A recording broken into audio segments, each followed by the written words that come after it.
Fly, Eagles, fly to the offseason. 1-2-3 Cancun. The 49ers, in dramatic fashion and come from behind fashion, go to Philly, lose their all-pro tight end, George Kittle, and still take down the Philadelphia Eagles and stay alive. That's the mantra of this season, just stay alive. This is 49ers Postgame Live, brought to you by Toyota. Matt Mayoko, Rod Brooks, Carlos Ramirez. I mean, this might have been the biggest, greatest, most impressive coaching work by Shanahan, Saleh, Boyer, and company in the postseason, Matt, considering what we just saw. Oh, well, and how about those guys coming out of nowhere? The Garrett Wallow, Eric Kendricks, Marquise Siegel. Losing George Kittle was an absolute gut punch, but you saw him as he's being carted out of the stadium or out off the field. He's exhorting his teammates. He's cheering them on. He has a torn Achilles. And the 49ers reserves and unsung heroes once again. And let me go to the offensive side of the ball, because there were a lot of, I can't believe this guy made this play on defense. How about the catches Kyle Juszczyk made late in this game? It's the Demarcus Robinson game until further notice. Yeah. He set the tone at the beginning and kept it going through the entire game. What we saw today from the San Francisco 49ers is what we've seen all season long. Guys get hurt. They find a way to really fulfill the next man up mantra.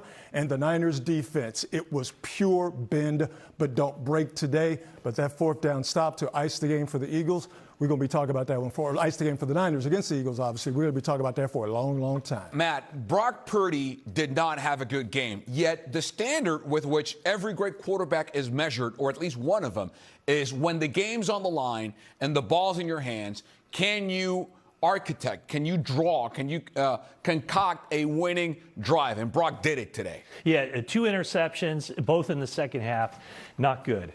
But game-winning fourth quarter touchdown to lead this team, a game-winning drive. Again, another postseason game-winning drive for him. So all the things that weren't perfect in this game, as far as Brock Purdy is concerned, go out the window. This was just an amazing playoff road victory. First time 49ers have ever beaten a defending Super Bowl champ in the postseason on the road.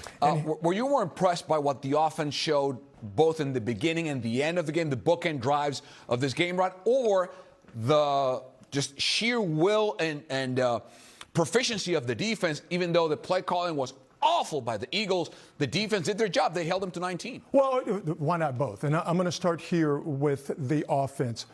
For the Niners offensively, to keep running the ball, even though they did not have the success they wanted to in the first half, for them not to abandon it, maybe because they didn't have to, but for them not to abandon it, I give them a ton of credit. Because like I talked about in the pregame, that's a good Eagles defense, but you could see that they were susceptible to the run. But you got to keep at it. You got to keep chipping at it. So I give the Niners credit for continuing that in the second half. As far as the defense is concerned, again, it's what we talked about in the pregame. You could not objectively look at Philadelphia since they're bye in Week 9 and look at them offensively and go, they're okay. They're a team that would they abandon the run, or when it stops, they have nowhere else to go. They try to throw it on the pass game, and they're just not equipped to do that. And I think with the Niners playing the way they did and also calling timely blitzes and maybe not getting there in the sack, but getting there to move Jalen Hurts off of his spot, absolutely paid dividends. So now the NFC is set. The number 1 seeded Seahawks will host the number 6 seeded 49ers next week. And now the Rams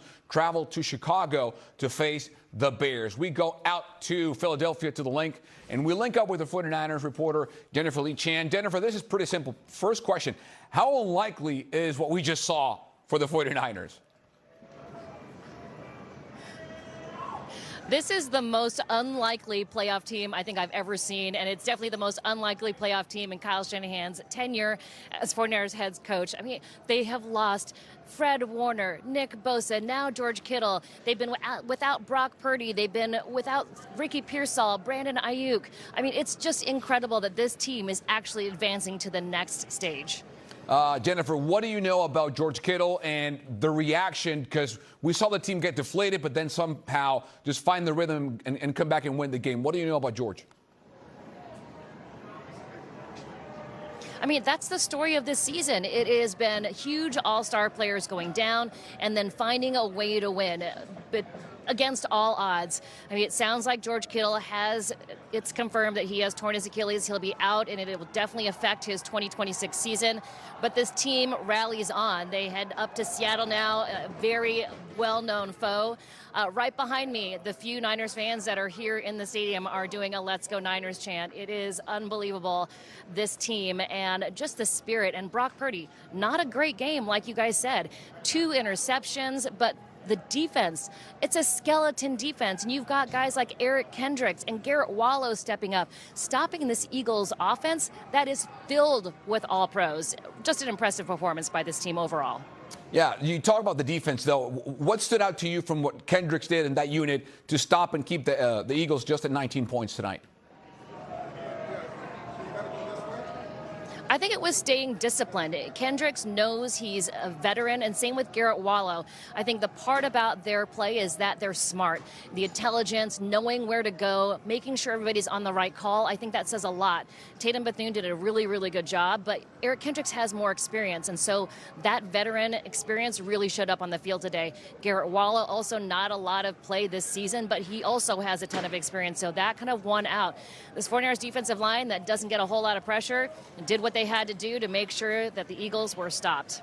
All right, Jennifer Lee Chan live from the Link. Jen, thank you so much. We'll see you next week from Seattle. That's where the 49ers head to next. The overreactions are brought to you by Toyota. Look at this bracket. Matt, I'll go to you first. The overreaction. The 49ers have them right where they want them. That is not an overreaction at all.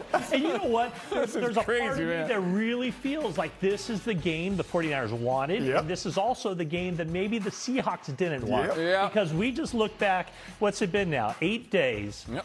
Seattle dominated that game. Seattle played so well. The 49ers did not play well. And yet the 49ers only lost 13-3, and they could have easily have made a move there in the fourth quarter. So the 49ers don't even need to board their plane to go home. They're going to be flying home without a charter. I know this reference is dated, so please forgive me. If you don't get it, ask your parents or your grandparents. But do you guys remember the movie Butch Cassidy and the Sundance Kid? As they were being chased to Bolivia or whatever, they were just like kept looking behind. Who are these guys? That's exactly what the Seattle Seahawks are doing. Who are these guys? How do they keep getting up off the mat? How do they keep doing it? They do it with the next man up mentality. They do it with bend but don't break. They even do it with trick plays. We haven't even talked about that. You know what? I'll give you a more modern, updated 21st century reference.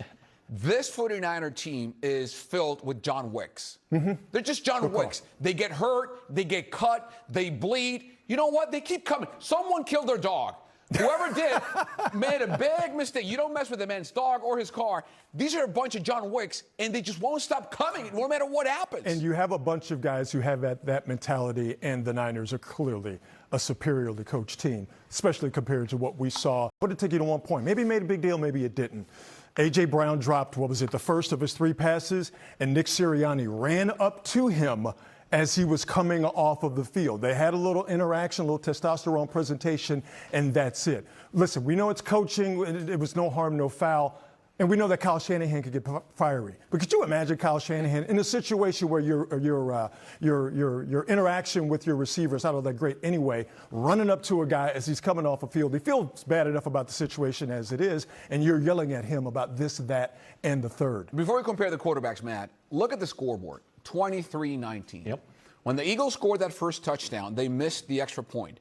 That extra missed point made the team have to go down the field in the last drive and have to go for a touchdown. If they make that extra point, they could have settled for a field goal, and we might be playing that game still in overtime, Matt. So every detail counts. Yep. And how big do you think it was, that trick play that Shanahan concocted to start the fourth quarter to bring them back to life? Yeah, what a way to start the fourth quarter. Right. Huh? I mean, the 49ers had the win going with them to begin the fourth quarter, and it just brought back memories of Super Bowl 58 when Juwan Jennings, the high school quarterback from Blackman High in Murfreesboro, Tennessee, recruited to University of Tennessee as a quarterback. The last time we saw him throw a pass was in that Super Bowl touchdown touchdown pass to Christian McCaffrey. This one was a well-designed. It kind of, I don't know, it looked a little bit chunky there for a while, but shout out Sky Moore. Yes, shout out Sky Moore. But then when he made that pass, and it took a very good effort on Christian McCaffrey's part to make that over-the-shoulder catch. You know what that was? You know what that was? I'm going to call it the Philly special. Ah, yeah. Hey, can we add one more piece to that? Yes, we can. Jawan Jennings standing in there and making the throw under duress and eventually getting that personal foul. All right, let's go to the QB comp in this show. 49ers Postgame Live, brought to you by Toyota. The QB comp. Listen, Brock Purdy didn't have a good game. We're not going to lie to anyone. 58% completion percentage, 2 picks. However, again, when the game is on the line, when you have to have it, Rod, number 13 came through. That's exactly where I'm going. Those stats might not be great, but Brock Purdy in the second half was significantly better than Jalen Hurts in the second half. And while you look at the numbers, obviously the interceptions, that's the big number. You look at the attempts and completions and the yards, you're not wowed about it. Brock Purdy, without Ricky Pearsall, without George Kittle, still averaged, what was it? A little bit over 8 yards per attempt. He's still slinging that thing downfield. And let's give the Niners offensive line credit. Absolutely. They did, just like the defensive line, the Niners offensive line did a heck of a job doing enough to protect